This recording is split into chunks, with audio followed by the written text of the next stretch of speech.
Breathe करें, अंदर को सांस लें, बड़े आराम से शरीर को ढीला छोड़ते हुए बड़े प्यार से अंदर को सांस ले जाएं पेट तक और उसमें अनुभूति कीजिए। ध्यान भ्रिकुटी के ऊपर रखिए।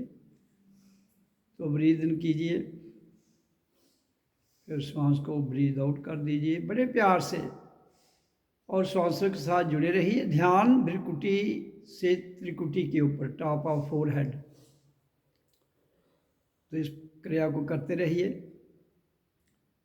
श्वास को भीतर ले जाइए,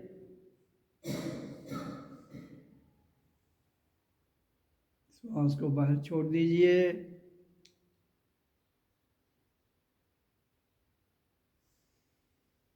फिर ब्रीद इन बड़े प्रेम से। ध्यान ऊपर भ्रिकुटी में और श्वासों के साथ आनंद लीजिए।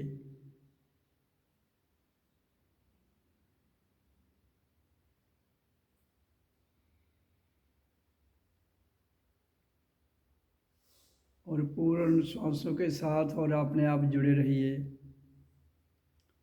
जब आप श्वास भीतर ले जाते हो तब भी, जब श्वास छोड़ते हो और तब भी आपको भीतर से एक आत्मतीय आनंद जिसको हम कहते हैं, वो आपको उसकी अनुभूति होती है। भीतर से एक ऐसी फीलिंग होती है जैसे हमें एक आनंद मिलता है। तो breathe in, breathe out. Breathe out में पेट को पीछे लाना है, ब्रीद इन में आगे लेना है। तो ब्रीद इन कीजिए, फिर छोड़ दीजिए, फिर ब्रीद इन लंबा भीतर,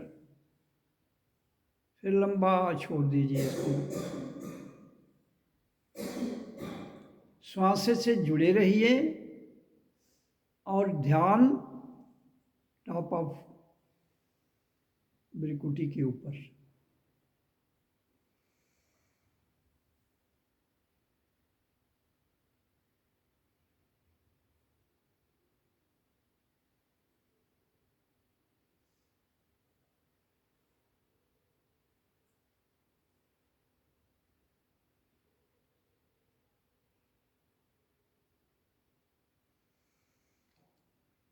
ब्रीद इन, ब्रीद आउट,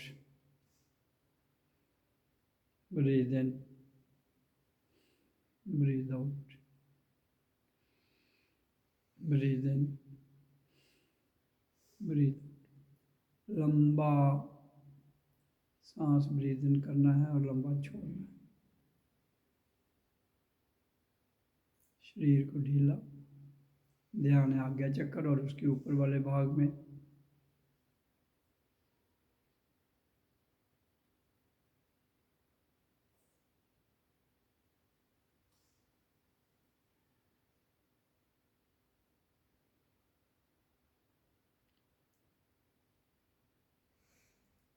जीवन में कोई भी कार्य करने के लिए ध्यान मूल है। ध्वनि और ध्यान और प्राण बाजू, इन तीनों का हमारे सबके जीवन में बहुत बड़ा योगदान है।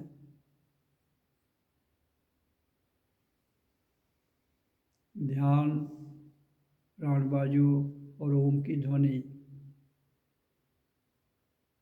जब ये तीनों सिद्ध हो जाते हैं तो आपके भीतर शुद्धि और जिसको बुद्ध कहते हैं, शुद्ध और बुद्ध, आपका भीतर अंतःकरण हो जाता है। तो परमात्मा की उस अलौकिक शक्ति से जुड़ने के लिए हमारा भीतर शुद्ध और फिर हम बुद्ध हो जाते हैं। तभी फिर ध्यान के मार्ग में आगे बढ़ते हुए हम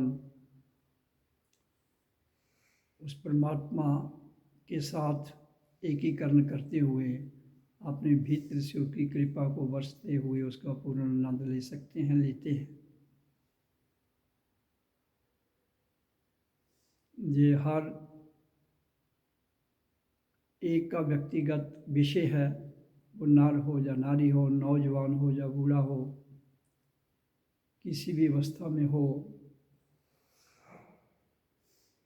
ये हम सबका व्यक्तिगत विषय है और व्यक्तिगत ही ये इसका आनंद लिया जाता है, फील किया जाता है और उसी आनंद में रहना, उसी परमात्मा के आनंद को भीतर से अनुभूति करना ही हमारा सर्वप्रथम कर्तव्य है। संसार के जितने भी, चाहे वे भौतिक स्तर पर हों, चाहे वो मानसिक स्तर पर हों, चाहे बुद्धि स्तर पर हों, वो हर कार्य हमें या तो सुख में रखेगा या दुख में। लेकिन जब हम भीतर से अपने आप को जान लेते हैं, भीतर से अपने आप से जुड़ जाते हैं, तो हमारा भीतर जो अंतःकरण शुद्ध और बुद्ध हो जाता है, तभी तो परमात्मा का स्वरूप हमें अपने भीतर से ही अनुभूत होता है। और यही मार्ग जो है वो पूरी दुनिया को शांत करने में, सशक्त बनाने में और समृद्धि की ओर ले जाने में और शांति स्थापित करने के लिए कारगर सिद्ध हो सकता है। तो ब्रीद इन, ब्रीद आउट करते रहिए।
बड़े प्यार से ब्रीद इन, बड़े प्यार से ब्रीद आउट आनंद लेते हुए अपने जीवन का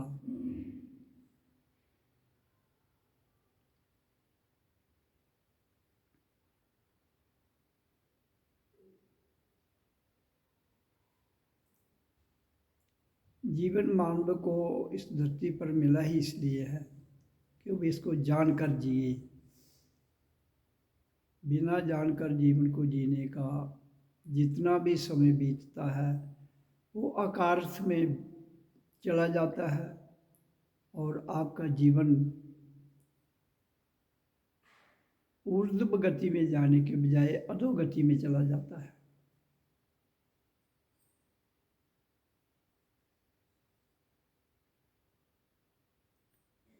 संसार में बहुत सी पुस्तकें, शास्त्र, किताबें सनातन पर लिखी गई, लेकिन सनातन है क्या? ध्वनि, ओम की ध्वनि, श्वास क्रिया और तरंगें, ये कंप्लीट सनातन। और इन्हीं के ग्रिड को आत्मा कहते हैं। साउंड, लाइट एंड वाइब्रेशन, इन तीनों का योग जो है उसको ही आत्मतीय शक्ति कहते हैं। और जब से सृष्टि की रचना हुई तब से लेकर आज तक, और आज से लेके जब तक सृष्टि रहेगी, ये आदि शक्ति का करैक्टर कभी बदलता नहीं। जिसका करैक्टर कभी बदलता नहीं उसी को सनातन ऊर्जा कहते हैं।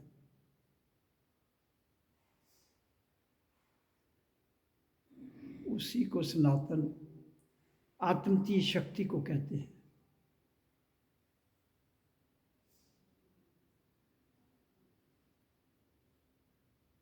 सनातन उसका करैक्टर इसीलिए ही नहीं बदलता क्योंकि उसके अंदर आनंद की वर्षा, आनंद की कृपा 24 घंटे ऑटोमेटिक हो रही है। करना नहीं है, हमें उसके भीतर कुछ भी करना नहीं है। We have not to do anything. हमें केवल उसका आनंद लेना है। और लोग कहते हैं कि किस्मत खराब है। मैं तो कहता हूँ किस्मत उसकी खराब है जो उसका दिया हुआ आनंद 24 घंटे जिसकी बारिश हो रही है, उसकी कृपा हो रही, जो नहीं ले पाता है वो अपने आप को भाग्यहीन कह सकता है। बड़े बड़े पद लेने से आप भाग्यशाली नहीं हो सकते। बड़ा धन कमाने से आप भाग्यशाली नहीं हो सकते। बड़े पद पर बैठ जाएं, बड़ी सत्ता में आ जाएं, बड़ा धन इकट्ठा कर लें और बहुत कुछ कर जाएं धरती पर, अगर उस परमात्मा की ऊर्जा का आनंद ना ले सके तो बहुत सब कुछ से वंचित रहेगी।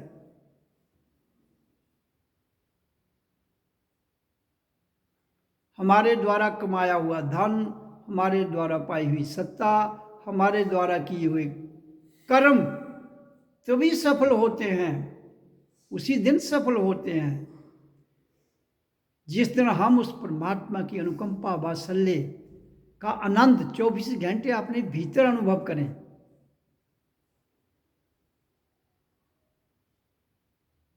इसलिए मैं बड़े स्पष्ट भाव में और वाणी में बोलता हूँ कि जिस दिन उसकी ध्वनि, ओम की ध्वनि और प्राण वायु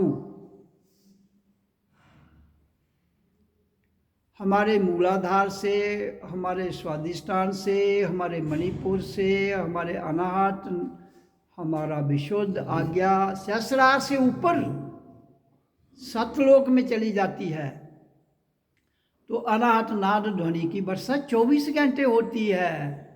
वही परमात्मा का आनंद है। और आनंद क्या है? और हमारे भीतर प्रकाश की ज्योत अपने आप चलती है। उसके लिए कुछ भी इकट्ठा करने की आवश्यकता नहीं है। जो करते हैं उसको क्रिया कहते हैं, उसको संसार कह लो। जो होता है वो परमात्मा का आनंद है। इसलिए संसार में दो रिश्ते बहुत घनिष्ठ हैं, राधा कृष्ण। सुना है आपने नाम राधा कृष्ण? राधा का अर्थ है शरीर, कृष्ण का अर्थ है आत्मा। ये कभी भी जुदा नहीं होते। जिस दिन कृष्ण राधा से जुदा हो जाता है उसी दिन राधा का रिश्ता टूटता है, टूट जाती है। रिश्ता रूठ जाता है।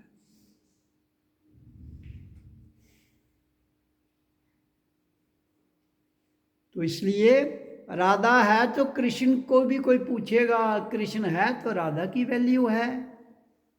दोनों में एक ही मिस हो जाए, कृष्ण होगा तो राधा होगी, राधा होगी तो कृष्ण होगा, दोनों इकट्ठे। सीता है तो राम, राम है तो सीता।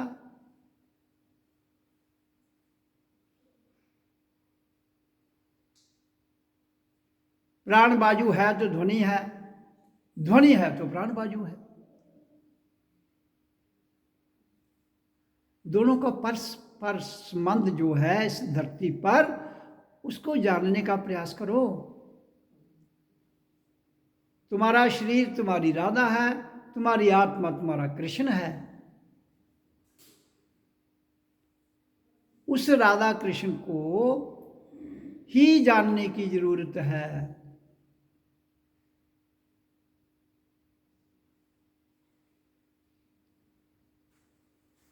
वो आपने एक भजन सुना होगा, जब जब कृष्ण की बंसी बाजी, राधा निकली सज के। जब जब कृष्ण की बंसी बाजी, राधा निकली सज के।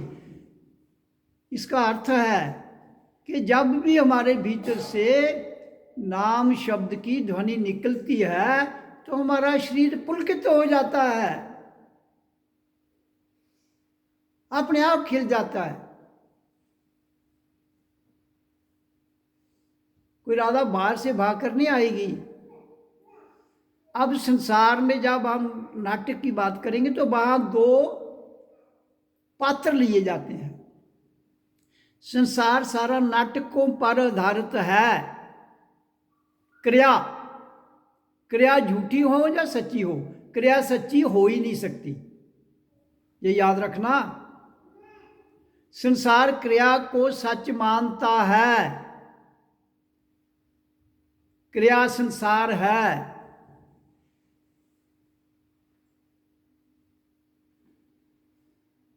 अक्रिया सत्य है, दृष्टा सत्य है, साक्षी भाव सत्य है, आत्मबोध सत्य है।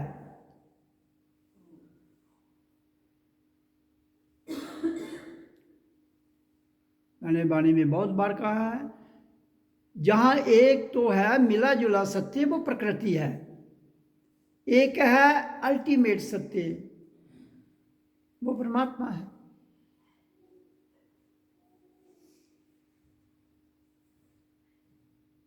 इसलिए ज्यादा चक्रों में ना पड़ते हुए सिंपल से जीवन में आइए, अपने भीतर जाइए तो राधा से मिलिए, तो कृष्ण भी वहां ही बैठा हुआ है, दोनों इकट्ठे रहते हैं। हाँ, जिस दिन राधा चली गई और कृष्ण अलग हो गया, उस दिन यहां कुछ भी नहीं बचेगा,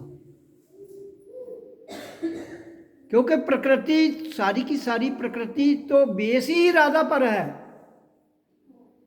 शरीर नहीं होगा तो परमात्मा को कौन मानता है? अगर शरीर ना हो इंसान का तो परमात्मा कहाँ कौन देखेगा? जानवर तो उसकी अनुभूति नहीं कर सकते हैं, जानवरों के पास बुद्धि नहीं है।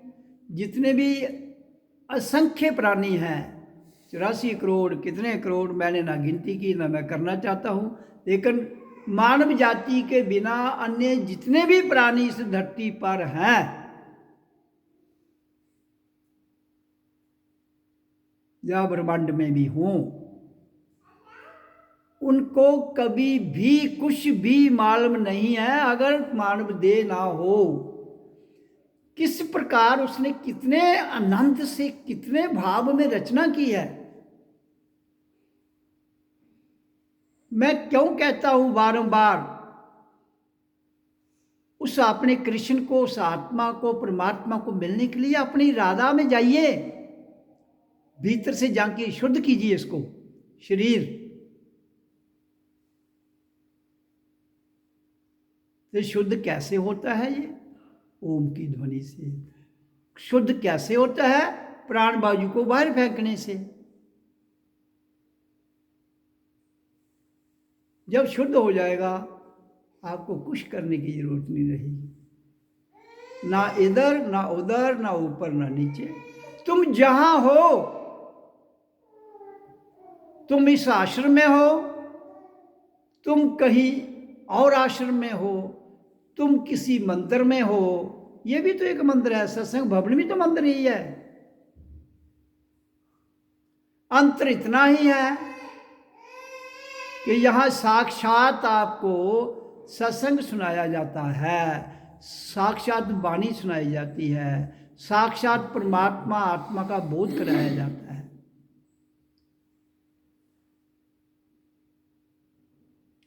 मैंने बहुत बार वाणी में कहा है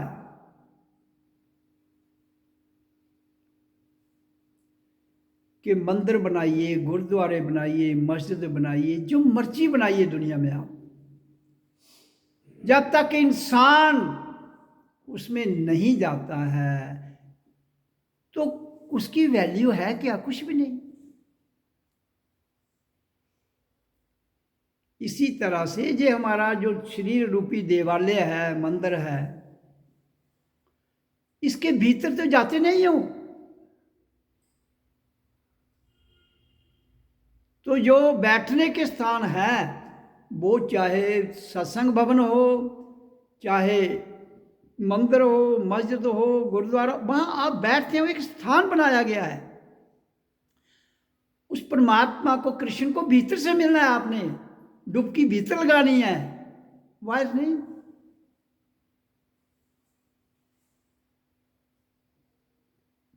भीतर डुबकी लग जाएगी तो राधा और कृष्ण दोनों ही मिल जाएंगे। आत्मबोध का होना ही राधा और कृष्ण का मिलना है।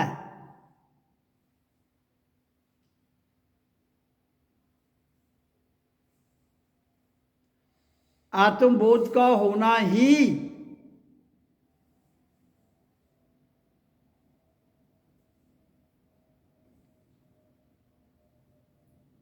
हर शब्द को गति देता है। ओम की स्वयं की गति है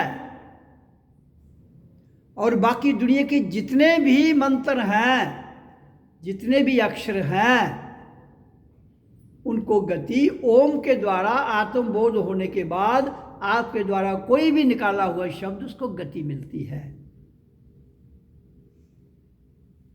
अगर जीते जी आत्मबोध ना हुआ तो पूरी दुनिया इकट्ठी होके फोर्स लगा ले, जीवात्मा को गति नहीं दे सकती।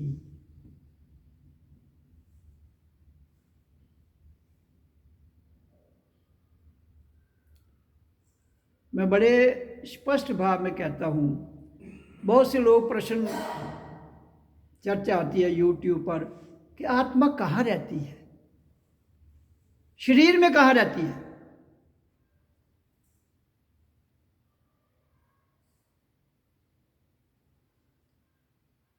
तो मैंने बहुत बार कहा है, उसका ग्रिड सतलोक में है। सतलोक कहाँ है?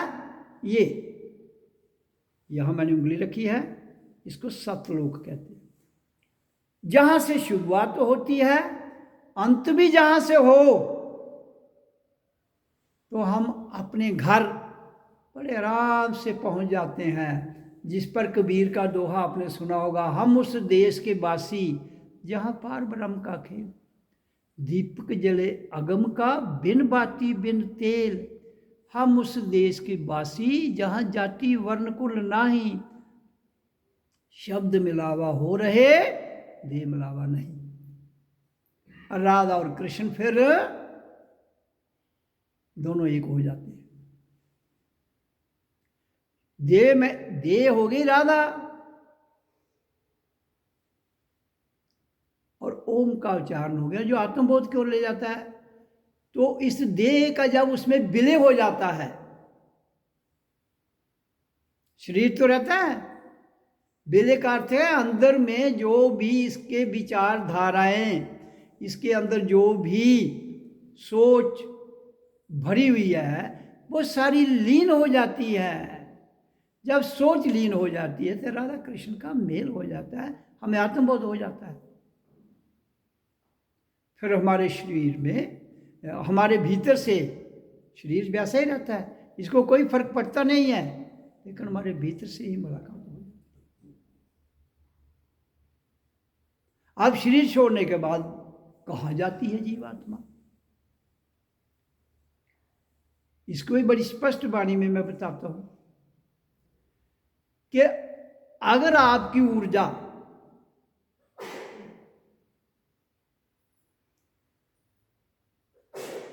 आपके मूलाधार से निकलती है शरीर छोड़ते वक्त, तो आप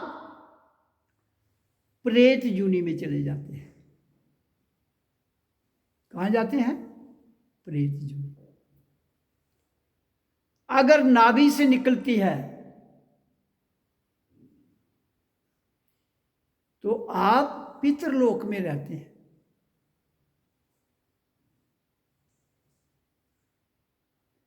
अगर उसके ऊपर अनाहत है, मणिपुर और नाभि एक ही स्थान है, उसके ऊपर अनाहत है,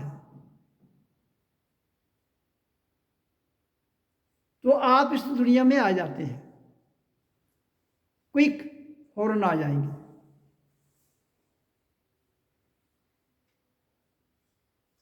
अगर मुंह से निकलती है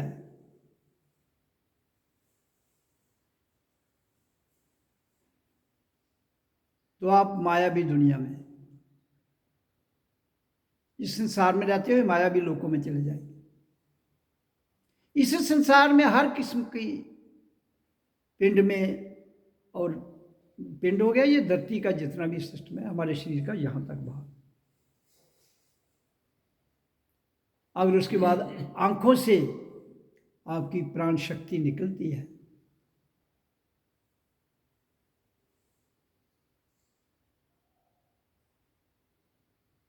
तो आप, जो जन्म से अंधे नहीं होते हैं जो लोग, वो इस धरती पर होते हैं। आप कहेंगे प्राण शरीर तो बड़ी गड़बड़ वाली बात है। गड़बड़ कुछ नहीं है। गड़बड़ हमें लगती है, गड़बड़ कुछ होता नहीं है। क्यों? कि हमारा मन जो बाहर फैला हुआ है, हमारी बुद्धि जो बाहर फैली है, अच्छा और बुरा उसका सिस्टम है। प्राण शक्ति का उसमें कोई रोल नहीं है। हाँ, भ्रिकुट उसके आज्ञा चक्कर से जो निकलती है वो योगियों के घर जन्म लेता है। अब आप प्रश्न करोगे, यह योगी तो शादी नहीं करते हैं, सन्यासी कहाँ शादी करते हैं? ऐसा नहीं है।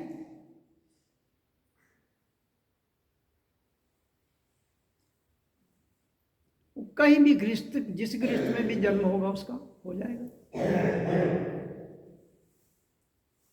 और जो सतलोक से टॉप ऑफ द हेड, जहां से हमारी जीवात्मा ने एंटर किया, वहां से निकलती है तो यू आर फ्री, और सीधे अपने घर जाते हो, अपनी इच्छा से आते हो। जिसका दृष्टांत गीता में कृष्ण अर्जुन को कह रहा है कि अर्जुन, ये सूर्य चांद सितारे सब मेरी वजह से है। अर्जुन उसको क्या कहता है? कहता है ये तो सदियों से है कृष्ण, तुम तो आज हो। कहता है अर्जुन, तेरे और मेरे में इतना ही अंतर है। अर्जुन जहाँ मान, लेकिन मैंने पहले ही कहा नाटक में दो पात्र होते हैं, वहाँ दोनों इंसान ही होंगे, नर हो या नारी हो। तो मैं अपनी इच्छा से आता हूँ यहाँ धरती पर कुछ बदलाव करने के लिए, जब इम्बैलेंस हो जाता है।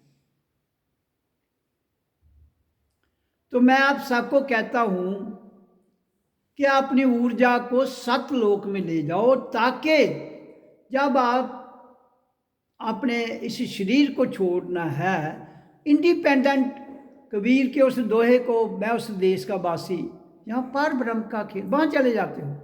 वहाँ किसी कोई जमराज नहीं है, वहाँ कोई, क्योंकि जमराज कौन है? मन। जमराज कौन है? बुद्धि। जमराज कौन है?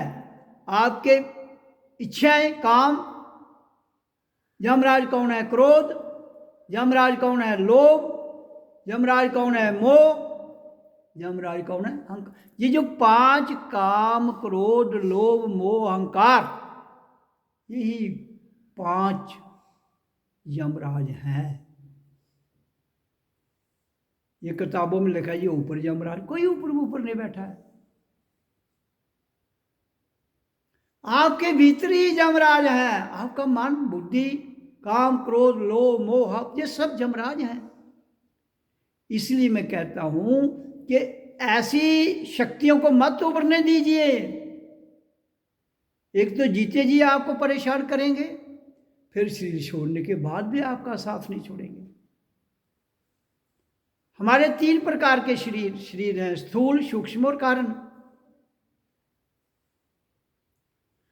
और ये खत्म कब होते हैं?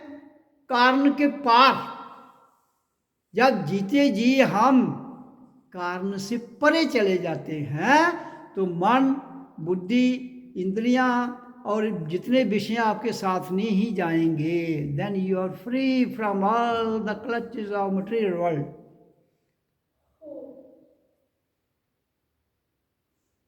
तो आपको कुछ भी करने की जरूरत नहीं है दंड प्रखंड। हाँ, अगर उससे पहले आप छोड़ते हैं तो जीव साथ है, और जीव के साथ मन भी रहता है, बुद्धि भी रहती है, क्योंकि जीव स्वयं सूक्ष्म है, मन सूक्ष्म है, बुद्धि सूक्ष्म है, काम सूक्ष्म है, लोभ सूक्ष्म है, मोह सूक्ष्म है। लेकिन ये सारे सूक्ष्म होते हुए आपके साथ रहेंगे। फिर प्रथा बनाई जाती है हमारे तथाकथित गुरुओं के द्वारा, कोई ना कोई विधि निकालो भाई इसका पिंड दान करो, इसका ये करो, ऐसे जीव को गति मिलेगी। कुछ नहीं मिलना। फिर भी उनको गति देने के लिए पिंड दान तो एक हो गया, माया द्रव्य, मंत्रों का उच्चारण करना पड़ता है। किसी भी जीव आत्मा को गति देने के लिए मंत्रों का उच्चारण कर, और उन मंत्रों में ओम के बिना कोई मंत्र ही नहीं है जो उसको गति दे। बाकी तो सारे बहाने हैं ना। मंदिर क्यों जाना? रीत पुरानी है। कर्मकांड क्यों करना? रीत पुरानी है। वो देखो, जिसको गति देनी है, आपने जिस जीव आत्मा को गति देनी है, चाहे वो जिंदा है, चाहे शरीर चला गया है, फिर पिंड दान जो है वो मंत्रों के उच्चारण से ही तो पिंड दान दिए जाते हैं। तो इसका अर्थ क्या हुआ? सीधी सी बात है कि जब हम उच्चारण करेंगे मंत्रों का तो उसको गति मिलेगी। लेकिन जिसने उसको गति देनी है वो आदमी उसके काबिल है कि नहीं? मैंने पहले क्या सत्संग में कहा आपको कि जब तक आप अपने भीतर से मेडिटेशन के द्वारा, ध्यान समाधि के द्वारा ओम का उच्चारण करते हुए, अपने प्राण वायु को समभाव में करते हुए आत्मबोध नहीं कर लेते, तब तक हर अक्षर जो है वो उसी स्थिति में रहता है जिस स्थिति में वो है। लेकिन जब आप अपने आप को इस स्थिति में ले जाकर आत्मबोध कर लेते हो जहां से हम उन अक्षरों की गति को बदल सकते हैं, वो केवल मात्र शक्ति इंसान के पास है। और भगवान क्या है? भगवान कोई मुजस्मा तो है नहीं है, वो मंत्रों का उच्चारण ही उस गति को लेता है, उसी को भगवान कहते हैं।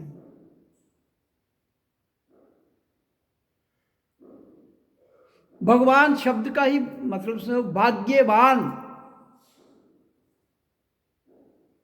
जो आदमी अपनी किस्मत को बनाता है उसको भगवान कहते हैं। किस्मत स्वयं नहीं बनती है, प्रारब्ध कर्म, संचित कर्म, काम्य कर्म। लेकिन दुनिया को उलझाने वाली शक्तियां बहुत हैं। क्यों? कि जहां पर काल का राज है, वक्त का राज है। वक्त, जिसने भी जब धरती पर राज किया वक्त के दायरे में ही किया। 10 साल, 20 साल, 50 साल, 100 साल, 500 साल। लेकिन आत्मा पर किसी का राज नहीं है। जो आत्मबोध कर लेता है उसका राज सदैव रहता है, उसका राज कभी खत्म नहीं होता है। राज करना किस पर है? इंसान पर। तो हम जब आत्मबोध कर लेते हैं तो हमें राज किस पर करना है? अपने आप पर। जब हर आदमी अपने आप पर आत्मबोध करके राज करता है तो इस धरती पर स्वर्ग तो क्या, स्वर्ग तो कुछ भी नहीं है। एक ऐसा आनंद जो करोड़ों स्वर्ग भी मिलाकर नहीं मिलता है, वो हम सबके भीतर बंधु 24 घंटे उसकी वर्षा हो रही। लेकिन आप एक हीरे की खदान को छोड़कर कोले की खदान में जाकर कोला इकट्ठा करना चाहते हो,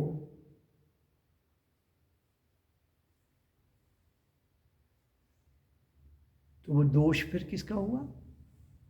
आपके मन का, आपकी बुद्धि का, आपके विचारों का, आपकी सोच का। तो जब आप कोला इकट्ठा करना चाहते हो हीरों की जगह, तो फिर कोला तो कालख लगाएगा, आप क्या कुछ नहीं कर पाओगे। और एक बार कोले की कालख लग जाती है तो फिर वो कोला पीछा नहीं छोड़ता है। किसी का मुंह एक बार काला कर दो ना, वो कहता है यार एक बार काला हो गया, अब 100 बार कर लो, मुझे क्या फर्क पड़ता है। ये संसार की चर्चा मैं बता रहा हूं।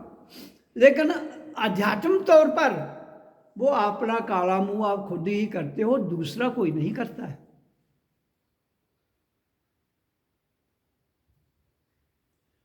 तो जब हम स्वयं ही अपना मुंह काला कर लेते हैं तो फिर उस दूसरों को दोष क्यों देते हैं? क्यों, किस लिए? उसने ऐसा किया, उसने ऐसा, कौन क्या कर रहा है, हमें क्या चट्टी है भाई, करने दो। फिर मुझे कबीर का एक दुआ याद आ गया, कबीरा तेरी झोपड़ी गल कटेन के पास, जो करेंगे सो भरेंगे, तू क्यों रहे उदास भाई।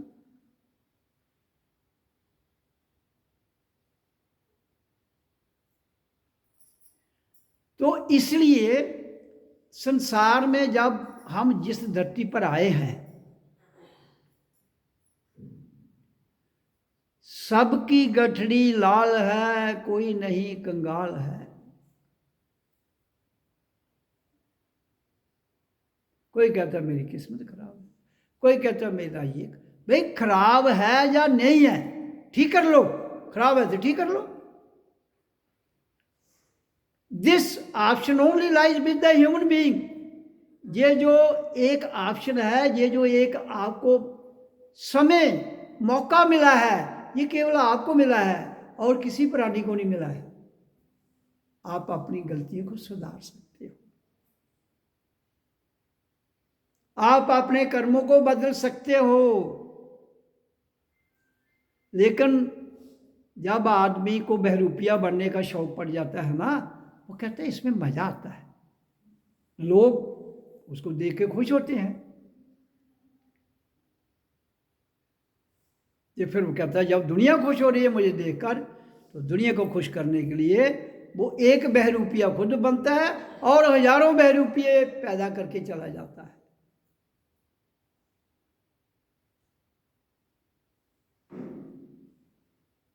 इसलिए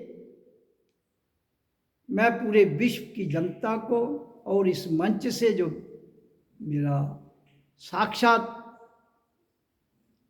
वाणी सुन रहे हैं सबको कह रहा हूं,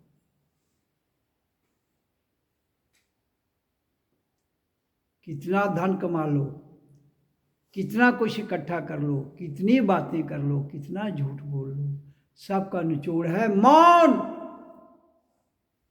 जिस दिन मौन हो जाओगे भीतर से, मौन का अर्थ है आप मौन होगे तो भीतर से उस परमात्मा की नंद की वर्षा अनाहत नाद ध्वनि में आपको ऑटोमेटिक आपके भीतर से आपके द्वारा ही सुनी जाएगी। तो इसका अर्थ क्या हुआ? परमात्मा कहीं बाहर नहीं भूम भटक रहा है, आपके भीतर बैठा हुआ है। उसकी हर दृश्य, उसका दृष्टा भाव, उसका क्रिया भाव प्रकृति में आपके भीतर है। भीतर ही झांकी लगाइए, भीतर से आनंद लीजिए। हाँ, फिर आप किसको मिलना चाहते हैं?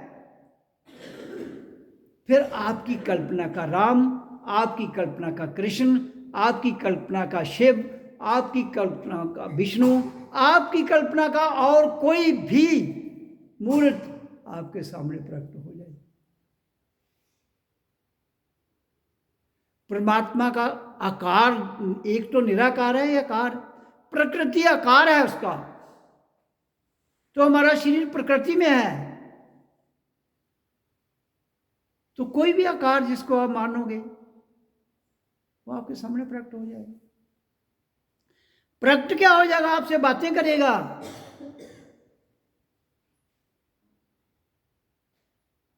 तो जब इतना बड़ा चमत्कार आप जीवन में देखते हो, कहते वाह, ये तो भगवान के दर्शन हो गए।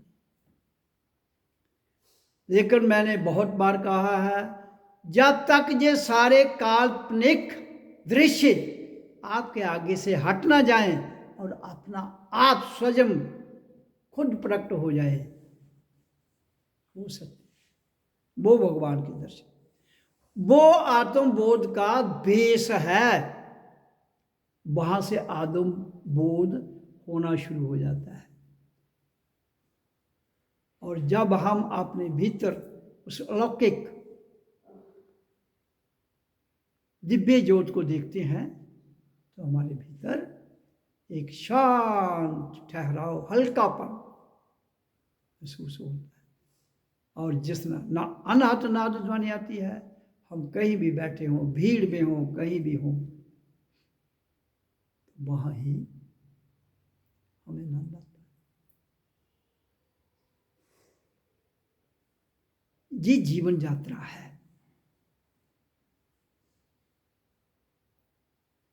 तुम्हें जिसको मिलना है भीतर जाना पड़ेगा, जिसको भी मिलना है, चोर को, साध को, भगवान को, ईश्वर को, अलग अलग रूप, अलग अलग नाम, लेकिन कहता है मेरा तो एक ही नाम है, मौन। जहां ना सवाल है ना जवाब है, आपके सवालों का हर जवाब आपको मिल चुका होता है, तब आप मौन हो सकते हैं, हो जाते हैं। जब तक सवाल हैं, प्रश्न है, तर्क वितर्क है, तब तक डिस्कशन, जैसे कि जज होता है ना, तो दो वकील केस लेके, एक उसमें आर्गुमेंट देता है, दूसरा उसमें अपनी क्रियाएं करता है।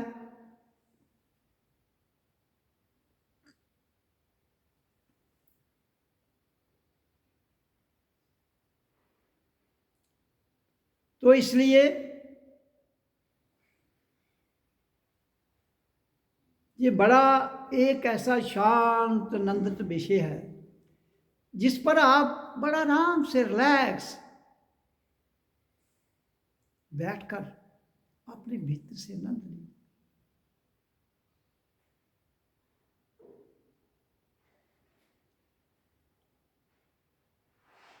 मैंने लिखा कि आत्मज्ञान एक पलड़े में रख दो, दूसरे पलड़े में पूरी दुनिया की दौलत रख दो। आत्मज्ञान अपने ही भाव में आनंदित है। वो पलड़ा कभी ऊपर कभी नीचे, आत्मज्ञान सदैव एक नित्य अवस्था में रहता है। मान तो कभी ऊपर है कभी नीचे है, बुद्धि का भी यही स्तर है,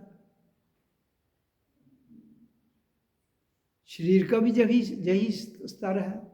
ये कभी बड़ा फिट होता है, कभी दिक्कत हो जाती है।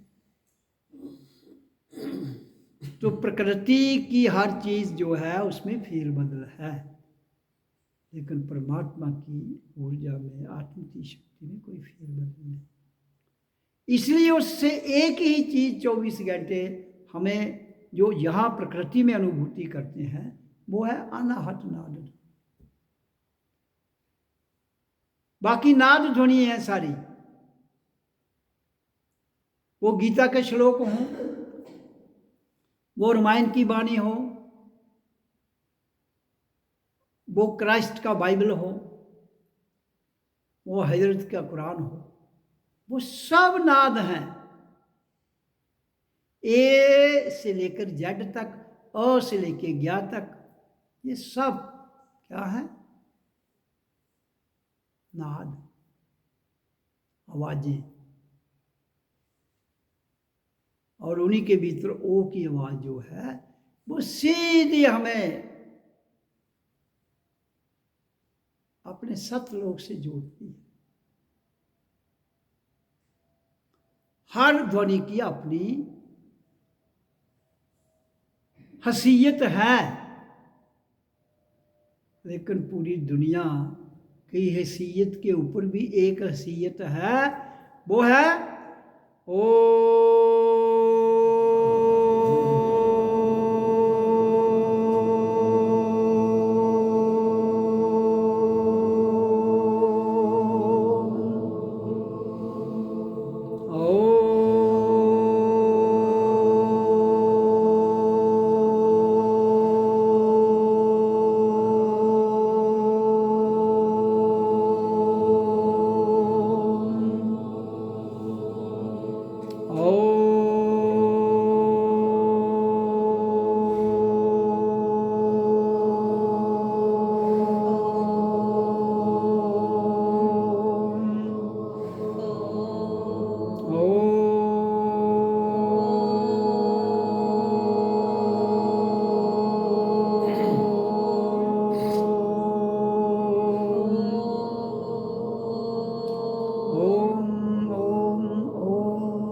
यही एक ध्वनि है जो प्रकृति से जीवात्मा को मुक्त कर सकती है।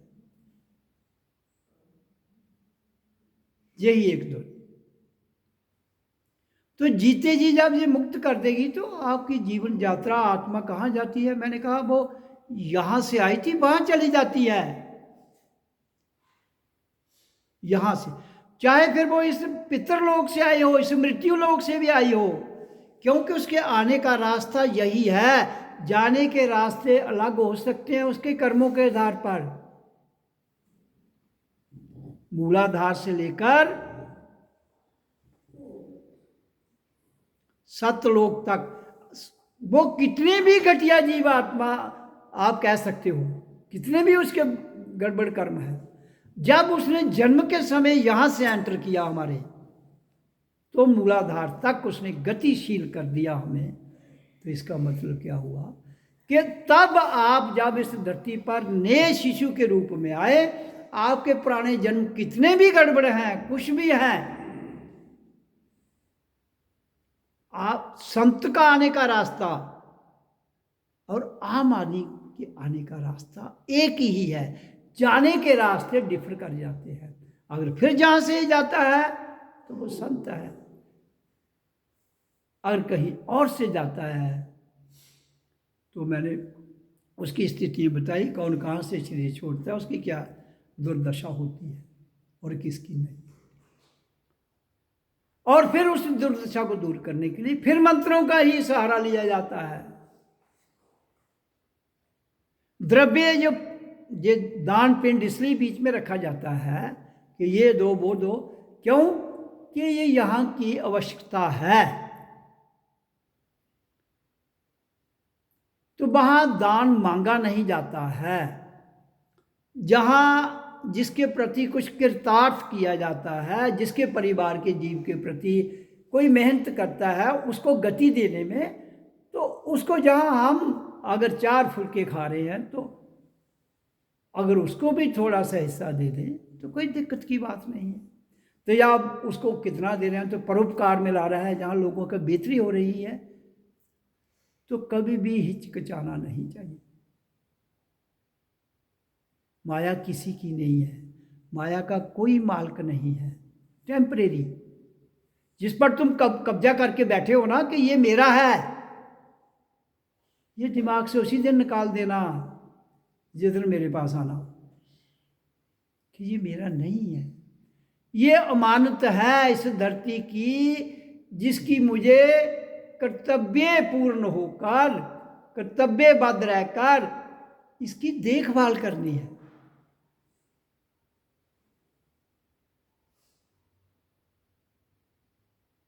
और आपकी देखभाल में कोई कसर नहीं होनी चाहिए। जैसे बच्चा होता है माँ का, माँ अपने बच्चे की देखभाल में कोई कसर नहीं रखती है, तो लेकिन माँ को उसकी देखभाल के साथ साथ क्या हो जाता है, मोह गड़बड़ है। वो कहता है मैंने इसको पाला है, मेरा इस पर हक है, मेरा इस पर कब्जा है।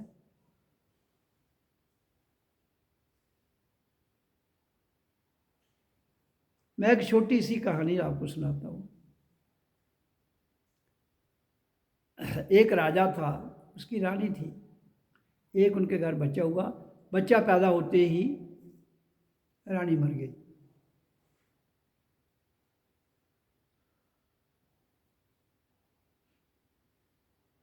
राजा ने सोचा मैं अब घर बार छोड़ता हूँ, मुझे क्या लेना है, ये संसार तो ऐसे ही है।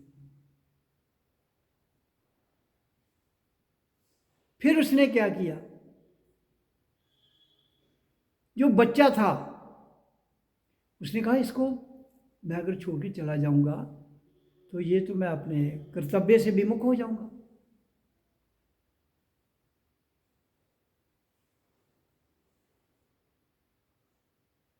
तो ये क्या देखा उसने, फिर एक नज़ारा ऐसा कि एक बच्चा लेटा हुआ नीचे, ऊपर शहद की मक्खियों का छत्ता लगा हुआ है।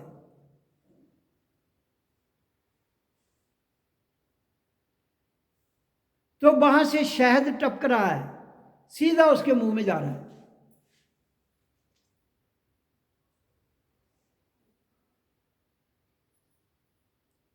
तो राजा ने देखा यार ये क्या करिश्मा है।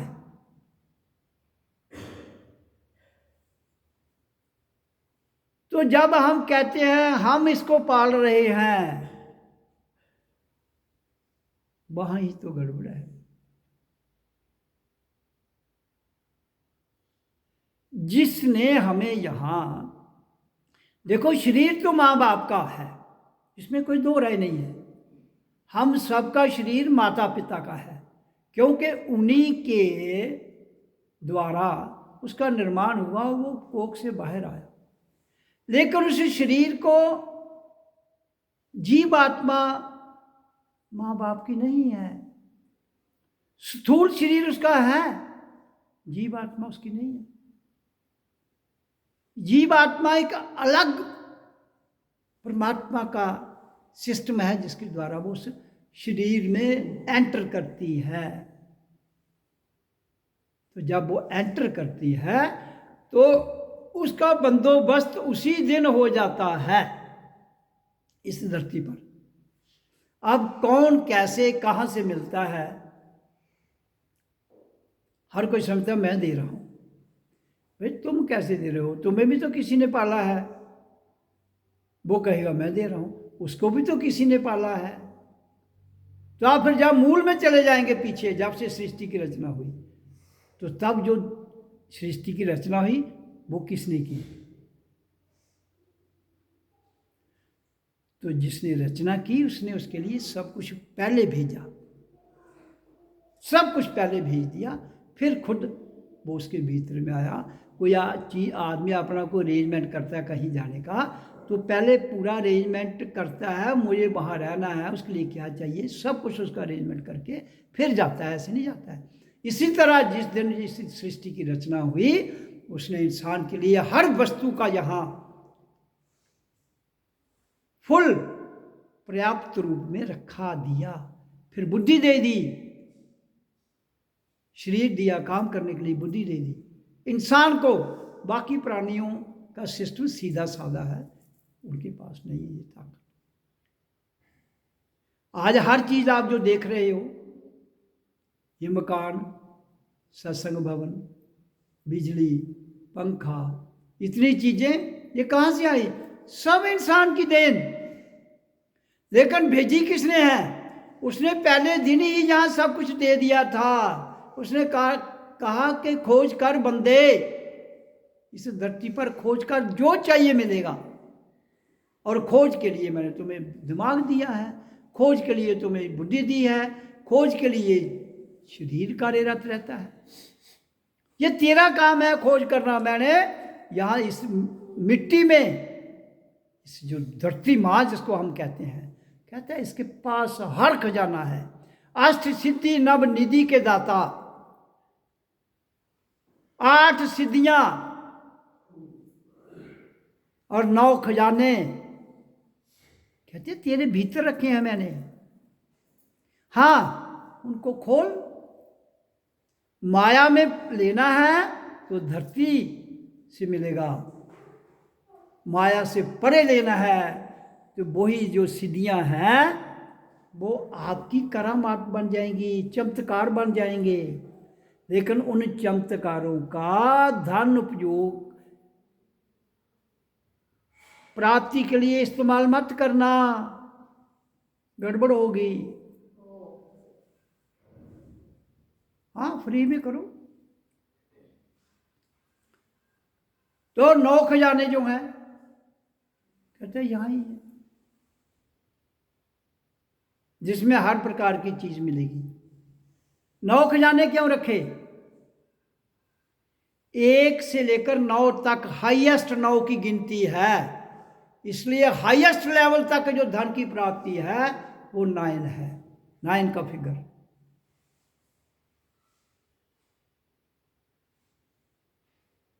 तो 8 सिद्धियां, काम, क्रोध, लोभ, मोह, अहंकार, मन, बुद्धि, अहंभाव, 8 सिद्धियां हैं। तो 9 की गिनती खजाने हैं। तो कहता है ये तेरे पास है। हाँ, इनका इस्तेमाल कहाँ करना है, कैसे करना है, वो तब करना जिस दिन तू जाग जाएगा, जिस दिन तुझे आत्मबोध हो जाएगा। उससे पहले तू अगर इनका इस्तेमाल करता है तो ठीक दिशा में नहीं होगा। क्यों नहीं होगा? मन के अंदर 100 विचारों में से 90 गलत हैं। 90 गलत क्यों हैं? वो स्वार्थ तक जुड़े हुए हैं। इसलिए जो 90% स्वार्थ में फंसे हुए हैं, उनको मलिया मेट कर दे। फिर जो 10 बचेंगे उनमें रहकर एक में आएगा तो आत्मबोध होगा। फिर उसके बाद तू किसका कैसे इस्तेमाल करना है, कैसे नहीं करना है, तेरे पास तेरे आत्मबोध के द्वारा तुझे समझ आ जाएगी। फिर go ahead and stop not till the goal is achieved. फिर तुझे रुकना नहीं है, फिर तुझे झुकना नहीं है, फिर तुझे अकना नहीं है, फिर तुझे थकना नहीं है, फिर तुझे झकना भी नहीं। तब आपकी किताब एक ओपन किताब बन जाती है।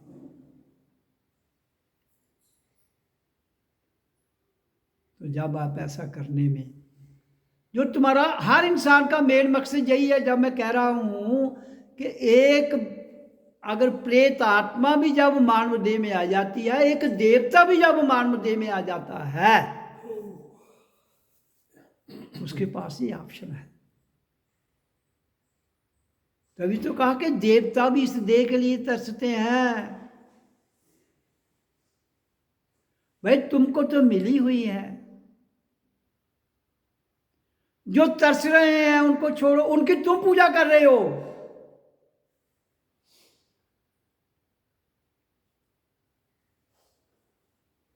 तुम्हें तो मिला है, तुम्हें किसी की पूजा की जरूरत ही नहीं है। तुम्हें केवल अपने आप को जगाना और आत्मबोध करना, और उस आत्मबोध के लिए आपको नाम शब्द दिया गया है। ओम का उच्चारण धीरे धीरे धीरे धीरे धीरे धीरे ये बदल जाएगा अनाहत नाद ध्वनि में, और एक प्रकाश की ज्योति।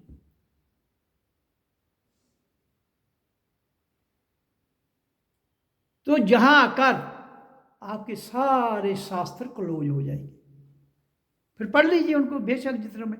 इसके अलावा उन शास्त्रों में किसी ने घुमाकर लिखा होगा, किसी ने सीधा लिखा होगा, किसी ने उसको अपने फायदे के लिए घुमाकर लिखा होगा। तो वो उनकी मौज है, तुम्हारी मौज नहीं है। क्यों? कि तुम्हें तो जब जानकारी होगी इस विषय की कि हमने जिसको जानना है वो जान लिया, फिर then enjoy the life fully, अपने जीवन का आनंद लो पूर्ण। जितनी देर रहना चाहते हो रहो, तो चले जाओ भाई, लेकिन जगा कर जाओ। जब सच में जागे हो, प्रयास करो। ये है दुनिया का परोपकार। दुनिया को पैसे देना परोपकार नहीं है। पैसा नीड है, वो सबके पास होना चाहिए। तभी तो संत कहते हैं हर चीज का न्यूनतम प्रयोग करते हुए बाकी जितना भी आपके पास है वो परोपकार के लिए लगाओ।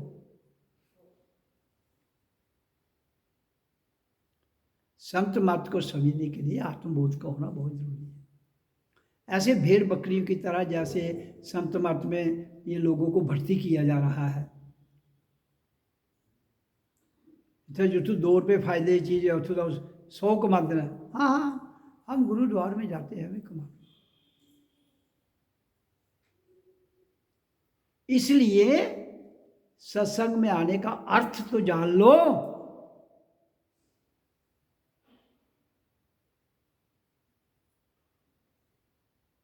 हाँ, चमत्कारी बाबा बन जाओ, पूरी दुनिया को पीछे घुमा लो, लगा लो, भाई उससे क्या होगा? भेड़ चाल, फिर दुनिया भ्रमण। आप उनको प्रमाण तो दे दोगे, दुनिया जल रहा है। देखो ना, जिसको पता ही कुछ नहीं है उसको थोड़ा सा चमत्कार दिखा दो आप, वो प्रभावित हो जाता है। आजकल टीवी पर इतने बाबा लोग हैं, चमत्कार करके ही दुनिया को घुमा रहे हैं, और दुनिया उनके पीछे लाखों की तादाद में है, करोड़ों की तादाद में हो जाती है। भाई ये सत्संग चमत्कारों का विषय नहीं है। और रूहानी दुनिया मौन है, कंप्लीट मौन। तुम वहां चमत्कार तो वहां होते हैं जहां नाटक किए जाते हैं। इसलिए जीवन मिला है, इसको जीना सीखिए, जागिए, आत्मा क्या है उसको समझिए, फिर जो मर्जी कीजिए। अधूरे इन्हीं मतलब वो मैं कहता हूँ ना, आधा खतरनाक है। Little knowledge is a dangerous thing. अपने आप को पूर्ण जानिए, पूर्ण अपने आप में रहिए, समझिए। नहीं समझ आती है तो यहाँ सत्संग में आते हो, चर्चा करो भाई। पूछने से कभी भी हिचकिचाइए मत, जो बात नहीं समझ आती है पूछने। वैसे पूछने की जरूरत मैं छोड़ता ही नहीं हूँ। क्यों नहीं छोड़ता हूँ? सत्संग वाणी जो आज तक बोली गई है, जब से मैं सत्संग कर रहा हूँ 37 साल से, एक भी गुंजाइश नहीं छोड़ी है मैंने कि यहाँ कोई प्रश्न उठता हो।